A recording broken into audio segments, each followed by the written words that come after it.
বোঝাটা কত ভারী সেটা উপলব্ধি করার চেষ্টা করো।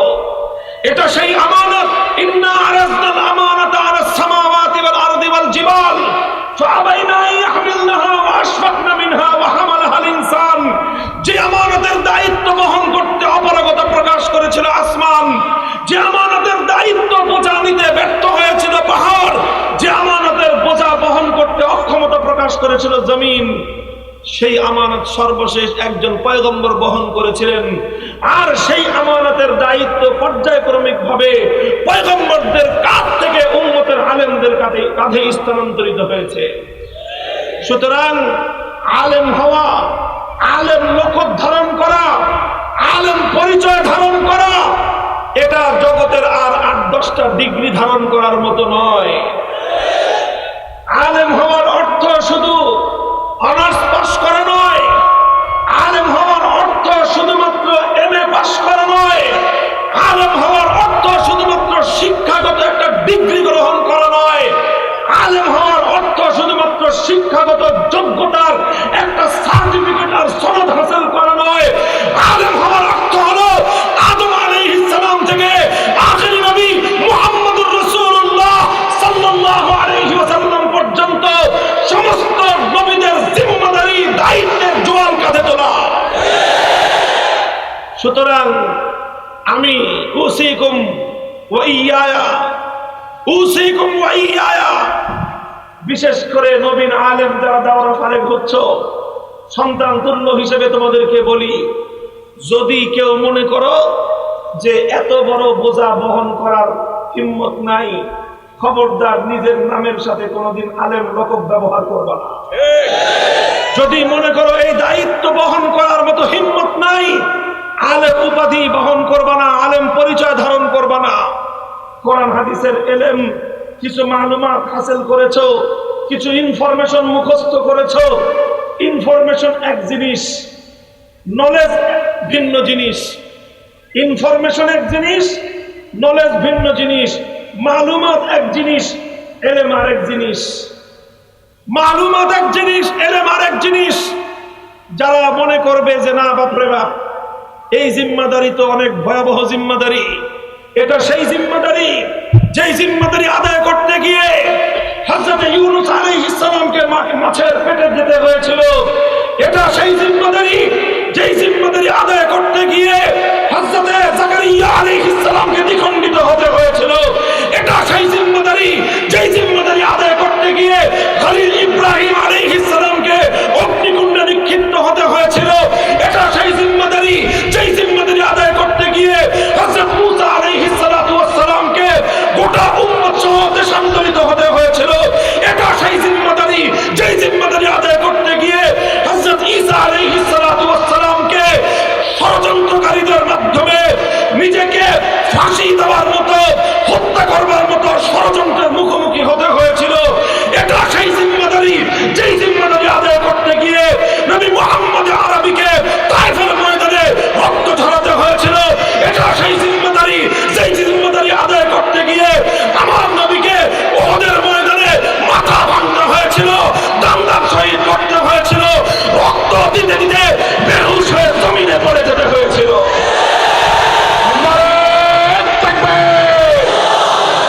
নারে তাকবীর!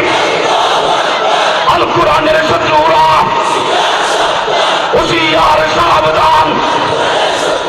উলামায়ে কেরামের শত্রুরা নারে তাকবীর! উলামায়ে কেরামের শত্রুরা হুঁশিয়ার হওয়ার আগে উলামায়ে কেরাম হুঁশিয়ার হন। আমরা যদি হুঁশিয়ার থাকি, ইনশাআল্লাহ আল্লাহর নুসরত আমাদের সাথে থাকবেন। আমাদের শত্রুরা আমাদের একটা বাঁকা ফসল সোজা করতে পারবে না। এজন্য বলছি, আলেম হওয়ার অর্থ কি আগে বুঝেন। আলেম হওয়ার অর্থ হলো মুহাম্মদ আরবীর সেই দায়িত্ব নিজের কাঁধে তুলে নেওয়া, যে দায়িত্ব পালন করতে গিয়ে তিনি তায়েফের ময়দানে রক্ত দিয়েছিলেন, উহুদের ময়দানে মাথা ভেঙেছিলেন।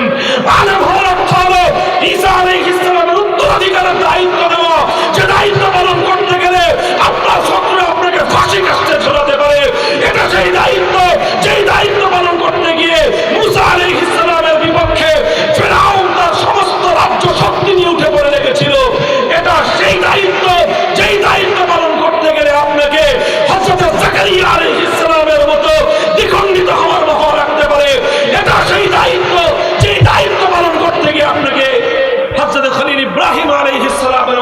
মনের মধ্যে নিক্ষিপ্ত হওয়া লাগতে পারে।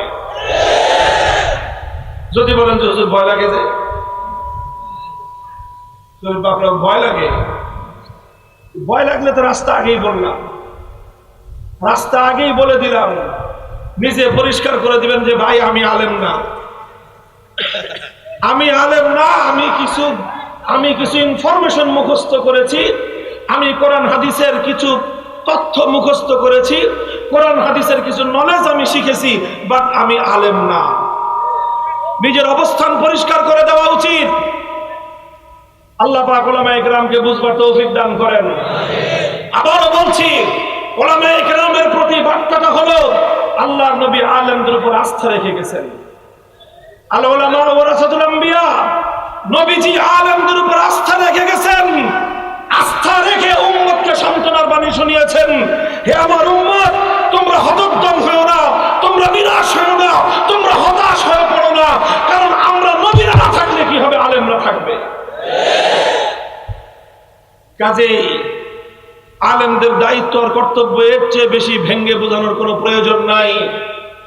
যারা আলেমদের এই অবস্থানটা না বুঝেন, তারা আলেমদের সাথে অযথাই বাগড়া বাঁধাতে আসেন। ওনারা মনে করে যে আমরা আলেম হয়ে তো বড় মৌজে আছি, আমরা খুব শান্তিতে আছি, খুব আরামায়েশে আছি। আরে ভাই, আলেম হওয়ার এই দায়িত্ববোধ নিয়ে আলেম হওয়াটা এটা এত মজার জিনিস না, এটা এত মজার জিনিস না। আখেরি পয়গাম তোমাদেরকে শুনিয়ে যাই। বুখারী শরীফ সহ সমস্ত হাদিসের কিতাবগুলোর মধ্যে হযরত আমির মুআবিয়া রাদিয়াল্লাহু তাআলা আনহুর একটি বার্তা রয়েছে উম্মতের আলেম সমাজকে লক্ষ্য করে। সেই দীর্ঘ বার্তাটি আর পূর্ণ বলবো না, বর্ণনাটি সমস্ত হাদিসের কিতাবের মধ্যে এসেছে। তিনি মদিনা শরীফে এসে দেখলেন মদিনার মধ্যে একটা শরীয়ত গর্হিত কাজ হচ্ছে। মদিনা শরীফের মধ্যে একটা বেশরীয়তি, একটা নাজায়েজ কাজ হচ্ছে।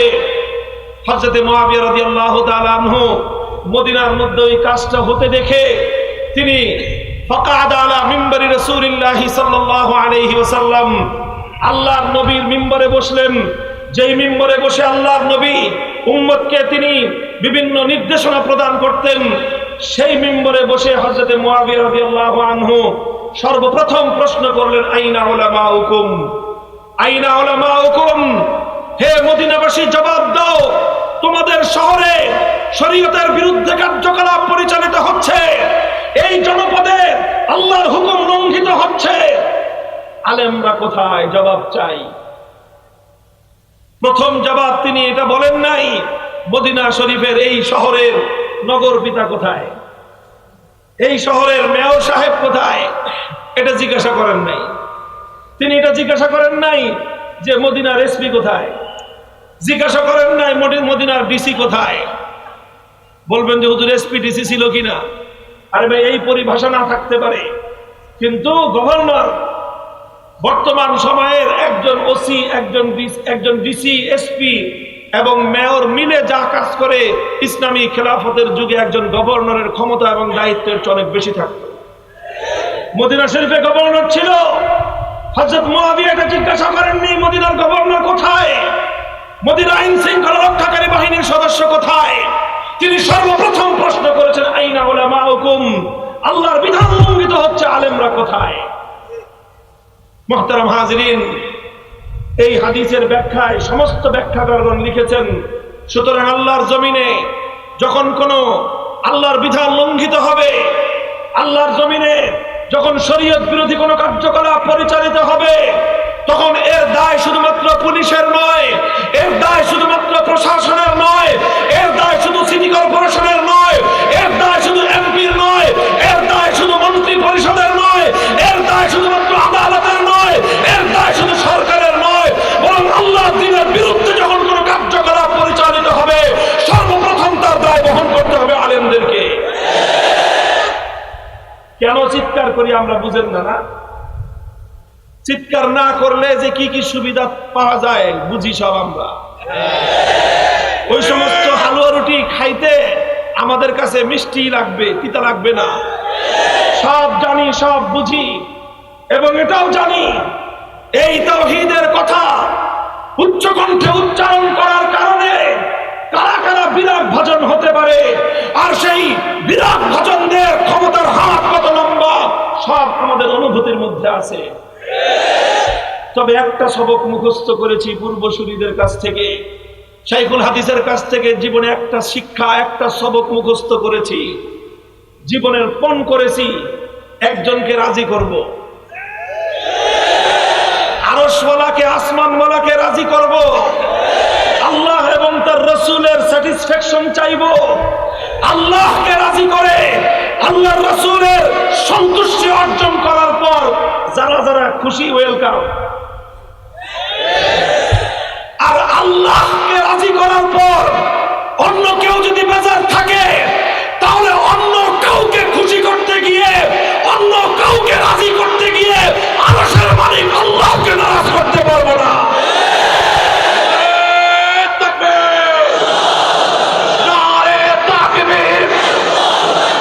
মামুনুল হক এগিয়ে চলো, আল্লাহ আছে আপনার সাথে। মামুনুল হক এগিয়ে চলো,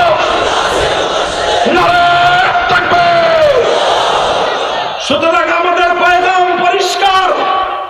ইসলাম বিরোধী কোন কার্যকলাপ যখন হবে, আল্লাহর কোরআনের কোন বিধান যখন লঙ্ঘিত হবে, ইসলামী শরীয়তের মর্যাদা যখন লঙ্ঘিত হবে, সারা দুনিয়া একদিকে থাকতে পারে, দুনিয়ার সমস্ত লোক লালসা আমার পায়ের উপরে সে স্তূপাকৃত হতে পারে, দুনিয়ার সমস্ত ভয় ভীতি এসে আমার গর্দানের উপর উন্মুক্ত তরবারি ধারণ করতে পারে, কিন্তু আল্লাহ দ্বীনের ইজ্জতের হেফাজতের জন্য আমার কণ্ঠ রুদ্ধ করতে পারবে না।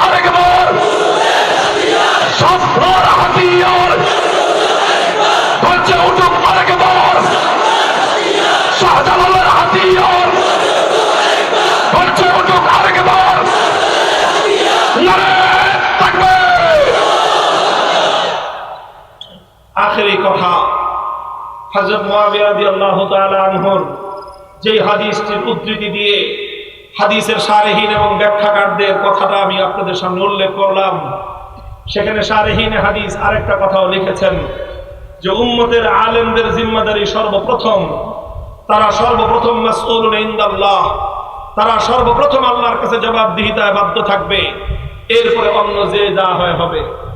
আমি বলি যে আমাদের উপর, আমাদের বিষয়টা এত সহজ না। সাধারণ মানুষ যত সহজে চিন্তা করে, আলেমদের ব্যাপারটা এত সহজ নয়। আমি তো পরিষ্কার ভাষায় বলি যে একজন সাধারণ মানুষ নিজের ব্যক্তিগত আমলের হিসাব যদি আল্লাহর কাছে দিতে পারে, আর হিসাবটা যদি কোন রকম গ্রহণযোগ্য হয়, পার পেয়ে যাবে। কিন্তু একজন আলেম সে যদি মনে করে শুধুমাত্র নিজের ব্যক্তিগত আমলের হিসাব দিয়ে পার পেয়ে যাবে, তাহলে সে ইলমে দ্বীনের প্রকৃত দায়িত্ব বুঝতেই পারে নাই। আলেমকে শুধু নিজের ব্যক্তিগত দায়িত্ব আমলের হিসাব দিলে চলবে না, তাকে জাতির আমলের হিসাবও দিতে হবে। সহজ ভাষায় বলতে গেলে একটা মসজিদে 500 মুসল্লি আছে, ইমাম কয়জন? একজন ইমাম, 500 মুসল্লি। 500 মুসল্লি প্রত্যেকে যার যার নিজের আমলের হিসাব পরিষ্কার দিতে পারলে তাদের রাস্তা ক্লিয়ার। ইমাম সাহেব যদি মনে করে যে আমিও আমার নিজের হিসাব দিয়ে রাস্তা ক্লিয়ার, বোকার স্বর্গে বাস করতেছেন। আল ইমামু জামিনুন, আল ইমামু জামিনুন। 500 মুসল্লি ব্যক্তিগত নামাজের হিসাব দিলে পার, ইমাম সাহেব নিজের নামাজের হিসাব, নিজের আমলের হিসাব, 500 মুসল্লির হিসাব যখন ক্লিয়ার করতে পারবে, তারপর রাস্তা পরিষ্কার। কাজেই ইমাম হওয়া মানে হলো শুধুমাত্র আরাম আয়েশের গদি বিছানো নয়। ইমামতের দায়িত্বের অর্থ এটা নয় যে বিশাল সম্মানিত আসন পেয়ে গেলাম। হ্যাঁ, সম্মান আছে, মর্যাদা আছে, তবে তার চেয়ে অনেক বড় বিষয় যেটা, সেটা তো দায়িত্ববোধ থাকতে হবে। এটাই হলো সমস্যা। এই সমস্যার কারণে আমরা যখন কথা বলি, তখন অনেকে মনে করে যে এই হুজুরের কথা না বললে সমস্যা কি? আরে সমস্যা তো এই জায়গায়। আর আমার কাছে আরেকটা হিসাব খুব পরিষ্কার।